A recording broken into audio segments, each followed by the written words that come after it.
From the headquarters of Telesur English in Caracas, Venezuela, I'm Carla Gonzalez, and this is From the South.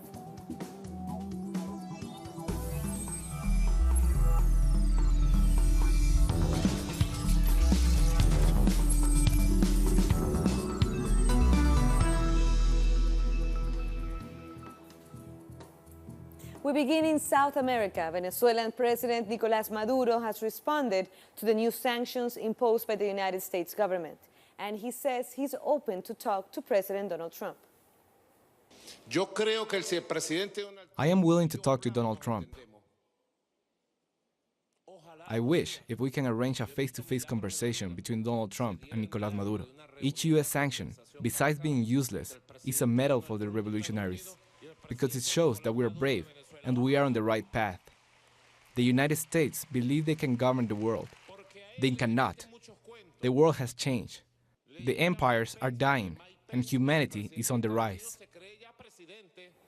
Earlier, Trump announced the sanctions during his speech at the UN General Assembly in New York City. Today we are announcing additional sanctions against the repressive regime, targeting Maduro's inner circle and close advisors. We are grateful for all of the work the United Nations does around the world to help people build better lives.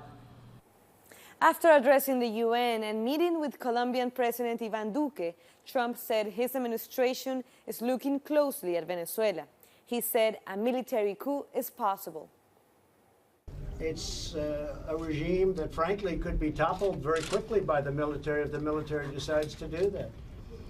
And you saw how the military spread as soon as they heard a bomb go off way above their head. That military was running for cover. That's not good. Venezuelan Foreign Minister Jorge Arreaza has denounced that his team was prevented from entering a meeting on Venezuelan migration organized by Colombian officials. He also referred to the relations between the two countries. We have to always consider dialogue between Colombia and Venezuela as a sacred path, and nothing can disturb it, whatever happens. We disagree with what is happening in Colombia. We disagree with the fact there are 7 military bases of the United States in Colombia. And we disagree on the drug production that has increased in 31% between 2017 and 2018, according to UN reports. Meanwhile, President Maduro announced a decree to legalize more than 8,000 migrants from different countries who are living in Venezuela. At a meeting with the Colombian community in Caracas, Maduro also challenged President Trump to legalize all Latin Americans and Caribbean citizens living in the United States. I publicly propose the U.S. government, if they are so much concerned about Latin American migrants, do the same as I have done, and sign a decree to grant every Latin American and Caribbean immigrant citizenship. Now I'll proceed to sign the decree to grant Venezuelan citizenship to 8,381 immigrants from different countries. I sign this decree to legalize and support world migration. Approved. And also addressing the UN Assembly in New York City, South African President Cyril Ramaphosa said the youth of his country is ready to take the challenge of transforming Africa. We are a young world where more than half the global population is under the age of 30 years. This is even more pronounced on our continent, Africa, where 2/3 of its people were not yet born when Nelson Mandela was released from 27 years of prison. President Evo Morales held a meeting with the Secretary General of the United Nations, Antonio Guterres, as part of his participation in the 70th session of the UN General Assembly. At the meeting, the Secretary General ratified his support for the process unfolding in Bolivia. Evo Morales and Guterres talked about Bolivia's role at the UN and the efforts of the Bolivian government and people in the social, economic, and political transformation which have succeeded. Iranian President Hassan Rouhani has said his country will respond to unilateral actions from the United States which threaten the future of the Iranian nuclear deal. He added that the U.S. is invited to renegotiate if they don't like the standing agreement.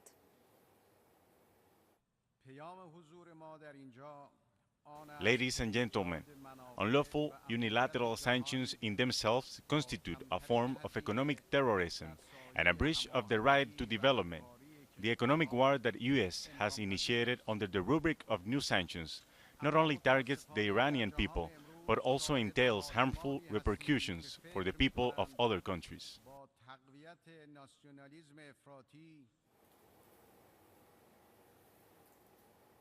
Sharing table, you left. If you dislike the Iran nuclear agreement because it is the legacy of your domestic political rivals, then we invite you to come to the Security Council resolution. And Iranian citizens reacted from Tehran after President Trump delivered his statements at the UN saying the pressure mounted on Iran is counterproductive and does not amount to support. What he said at the UN about supporting the Iranian nation is a sheer lie, because if it were really so, they would not have quit the JCPOA. The fact that he quit an international agreement, which the US government itself has signed before, showed that his word cannot be trusted. We are unable to trust them or hold talk with them.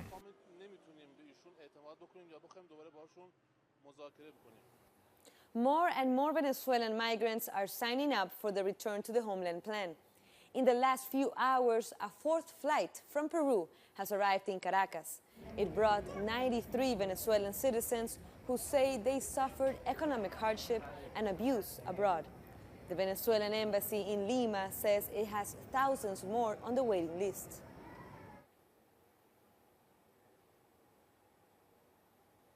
Our correspondent Luis Tavera was standing by at the Simón Bolívar airport for their arrival in Maiquetía. 93 people who made the decision to voluntarily return to Venezuela through the Return to the Homeland Plan have arrived here in Caracas.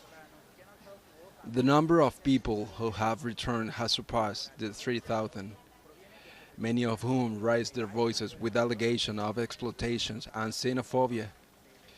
This flight came from Peru, where in the embassy of that country there are more than 3,000 requests to return to Venezuela.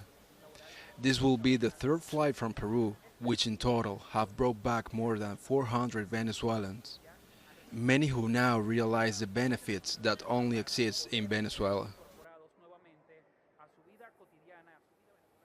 And we spoke to these newest groups of Venezuelans to be repatriated as they were departing from Lima.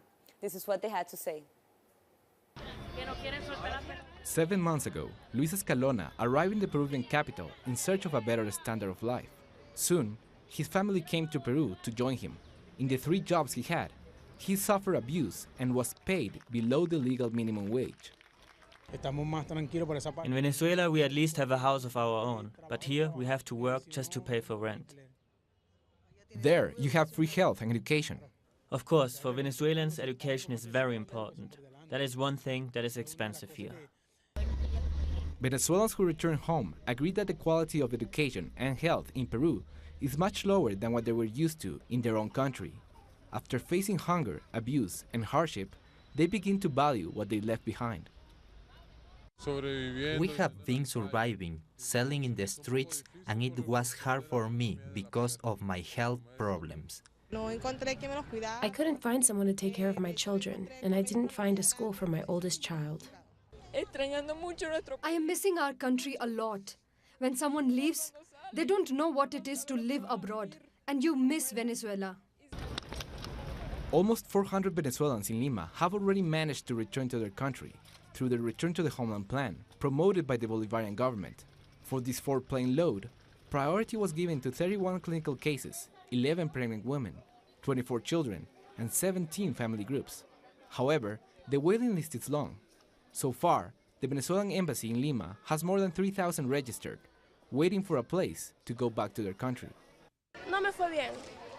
It didn't go well for me. To be hungry here, I'd rather be in my country. With all the crisis in my country, I would still rather be here.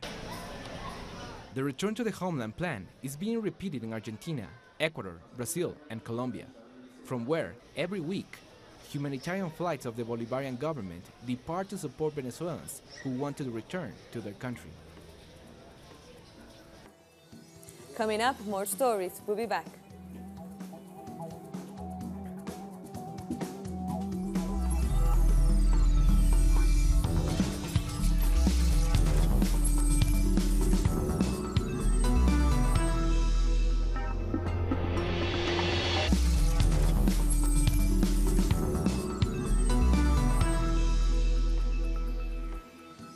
Welcome back. A letter written by Brazil's former president Luiz Inácio Lula da Silva was published on Twitter in which he expressed his support for Fernando Haddad in the next election. The letter was written from his detention at the police headquarters in Curitiba. Lula said, quote, "I wasn't allowed to be a candidate and to be once again next to the people, but Haddad represents me. I have total trust in him and he's going to make Brazil happy again with our vote." The presidential elections will be held on October 7th.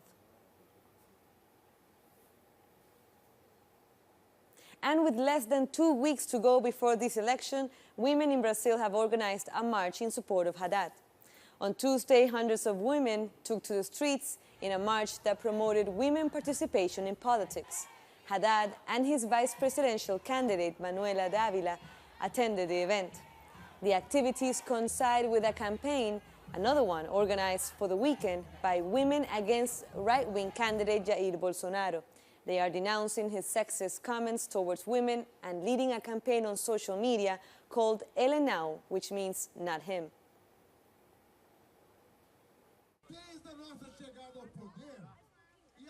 Since we arrived to power, the arrival of Lula represents also the arrival of woman to power, because after he came, the first woman president.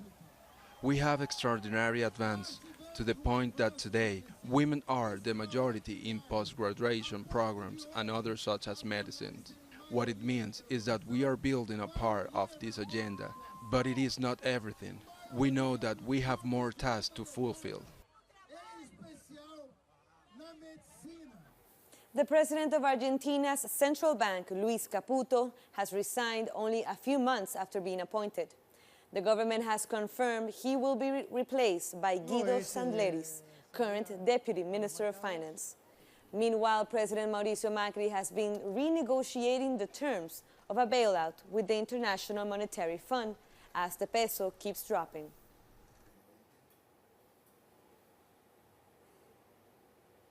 Public transport is almost at a complete standstill in Argentina, on the second day of a general strike against the government's austerity policies. Trade unionists marched through Buenos Aires. Edgardo Esteban has the latest. As the trade unions announced at a news conference, this general strike has exceeded all expectations. It really expresses how angry the Argentinian people are with these economic policies that are being implemented. It's like a holiday here in Buenos Aires, with almost nothing moving. This avenue is usually buzzing with buses and traffic, but none are running today. No buses, no trains, no metro, and no flights out of the main airports. So it is an expression of the widespread wish for the government to change its policies, while President Macri is renegotiating the terms of his $50 billion bailout deal with the IMF. Today, he met Christine Lagarde to talk about this.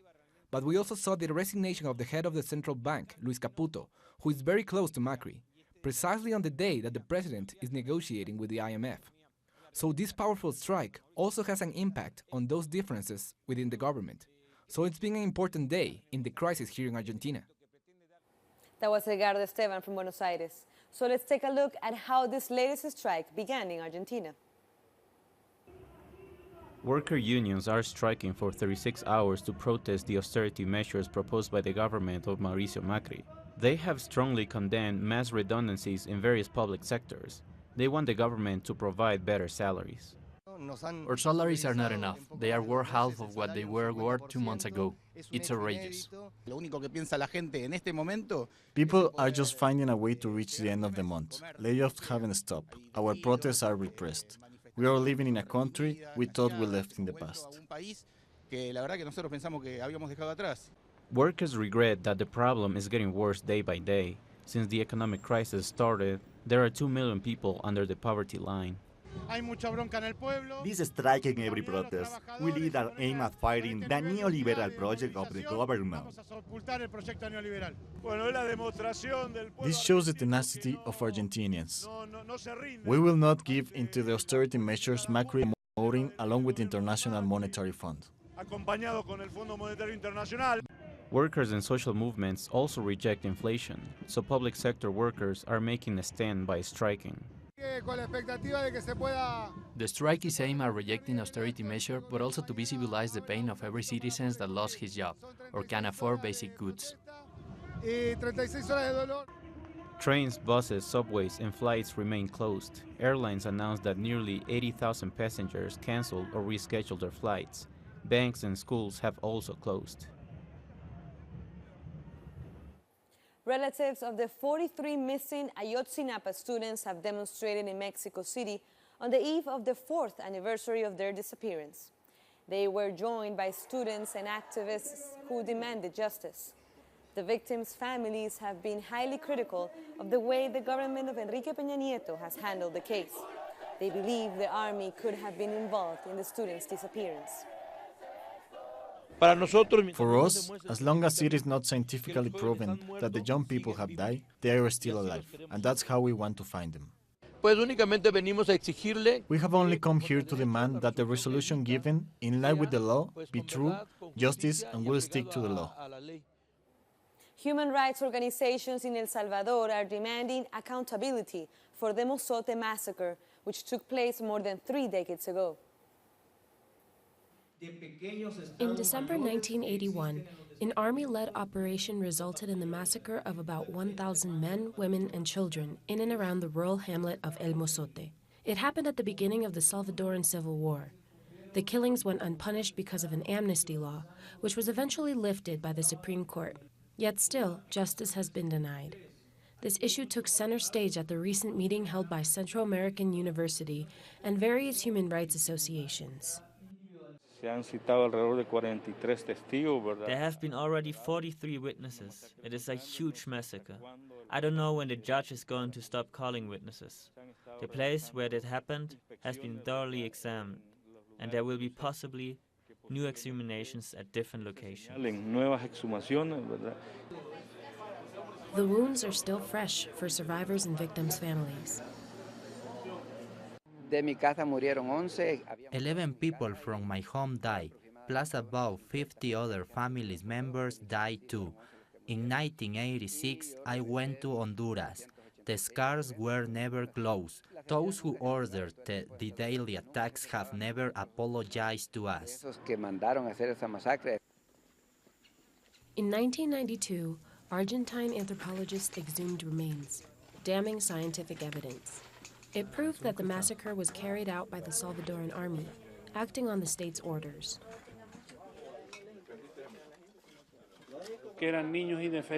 They were defenseless children, and there was an explicit order by the armed forces to kill them all. History has to understand this. People need to understand and assume it, because otherwise it will happen again.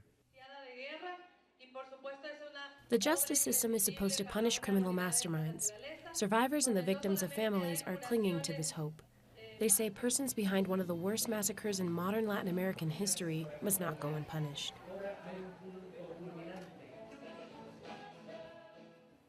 In Venezuela, there's a new method to pay for gas. This is part of the economic recovery plan boosted by the government. Let's take a look at how that works. Gas stations in Caracas now work with a new payment method. The system came into effect in September in the border regions to fight fuel smuggling. The measure is also aimed at modernizing gas stations.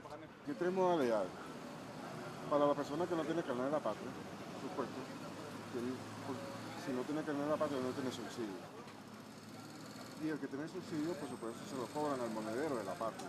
Y esta vez vamos a hacer el periodo de prueba. El periodo de prueba por PDVSA. Se supone que usted tiene carnet de la patria. Social movements help implementing the payment system. Bienvenido, muchachos. ¿Cómo están ustedes?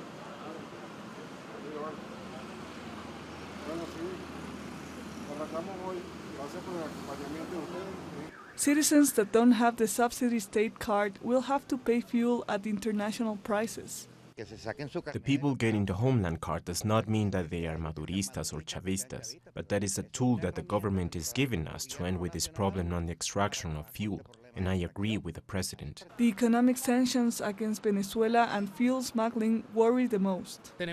We have this irregular situation. We have to overcome it somehow. This is affecting our economy. The users are learning little by little how to use the new digital payment system. I think this new change is positive. Let's hope that it doesn't get messy when it's implemented all around the country. This new payment method is part of the economic recovery plan boosted by the government. We'll take one last short break, but stay with us.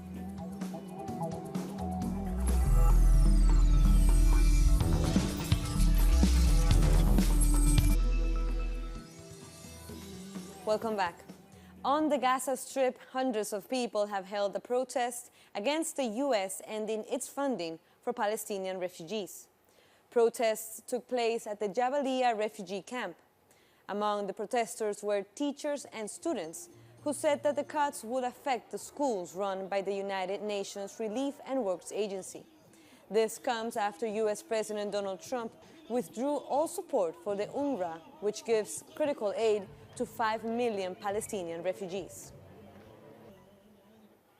This event takes place at the same time as the General Assembly of the United Nations in order to deliver a message that our Palestinian society is against all the American actions related to UNRWA and the attempt to liquidate it. Students, teachers and refugees have come here to say no, and any manipulations with UNRWA will be followed by great movements. Hundreds attended the funeral of a Palestinian man killed by Israeli forces at the Gaza-Israel border. 21-year-old Mohammed Abu Sadek was shot by Israeli soldiers during protests on Monday. 10 other Palestinians were also wounded. At least 187 have been killed since the demonstrations of the Great March of Return began in March this year. Violence broke out at a protest organized by a group called the Western Cape Total Shutdown in Cape Town. A video uploaded to a social media website showed police firing stun grenades and water cannon at protesters. The demonstration was held against poverty, unemployment, corruption, violence, and crime in the city. South Africa is in need of faster economic growth to reduce its 27% unemployment rate and alleviate poverty and inequality, which are stoking instability ahead of national elections next year. A South Sudanese doctor has won the prestigious Nansen Award from the UN Refugee Agency. He runs a hospital without the adequate resources to perform surgeries, but despite this, the hospital performs approximately 60 surgeries per week, saving thousands of lives. This prize, this award, recognizes the extraordinary work of Dr. Attar in delivering medical services for the past 20 years to displaced people, as well as his profound humanity for those who have the chance to discuss with Dr. Attar. That brings very clearly, and his self-sacrifice. The problem will actually depend on peace in South Sudan, which is so important because it will bring an end to in South Sudan as well as in North Sudan. If peace is there, then there will be that possibility to get more people in the field of medicines. Also, the refugees will go back home, and the displaced also will also get their way back home. And then the number of doctors, of course, will also increase. Nigerian troops have killed 14 Boko Haram fighters in an operation aimed at defeating the armed group in the northeast region. The military said 146 hostages were also freed during the military operation in the Gwosa area in the northern state of Borno. Boko Haram has been trying since 2009 to establish an Islamic State in Nigeria, killing some 20,000 people and forcing displacement of millions of others.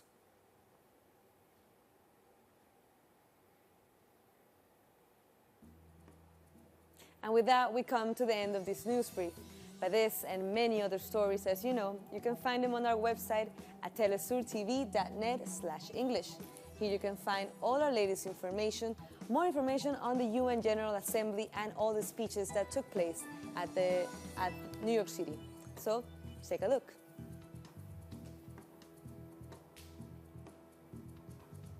You can also follow us on social media. We're on Facebook, Twitter, and Instagram. For Telesur English, I'm Carla Gonzalez. Thank you for watching.